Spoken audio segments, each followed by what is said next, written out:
I had a late night conversation with the Prime Minister, and my whole point is that Parliament should be consulted, Parliament should be allowed to take a view on this, but instead the strikes were launched last night. Parliament is in session on Monday. She could have come to Parliament on Monday to discuss the whole situation. Instead, they've launched these strikes. She claims there is a legal basis for it. I've asked her in a letter I've just sent to her this morning to publish in full the legal basis and justification for it.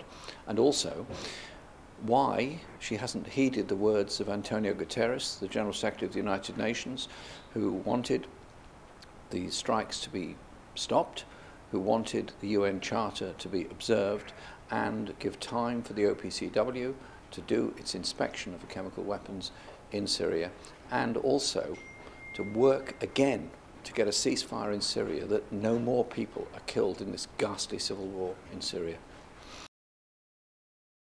We'll be pushing for publication of the legal advice that the government has given. We will be demanding that the government goes back to the United Nations with the support of the Swedish government, or in support of the Swedish government, in order to get a new UN resolution and bring Russia and the United States together, along with Iran, Saudi Arabia, Israel, Turkey, all the neighbouring states there.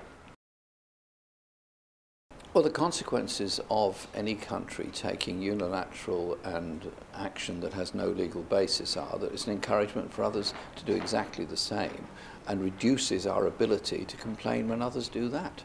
Surely, the United Nations exists for a purpose. If the Security Council was unable to come to agreement this week, as it obviously wasn't because the United States and Russia couldn't agree on anything, then surely the role of another country, us for example, is to be an honest broker and try and bring them together. This war cannot go on. She has used the argument that by bombing those sites it would prevent any other chemical weapons being used. I would just simply say to her that the weapons inspectors were on their way there to verify it. In 2013, Lavrov and Kerry, on behalf of Russia and the United States, reached an agreement, did destroy a large amount of the chemical weapons.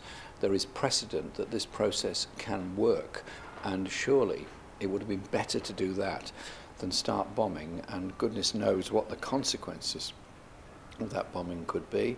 I'm glad that no service personnel were killed or injured during this. We don't know if there were any civilian or other casualties as yet.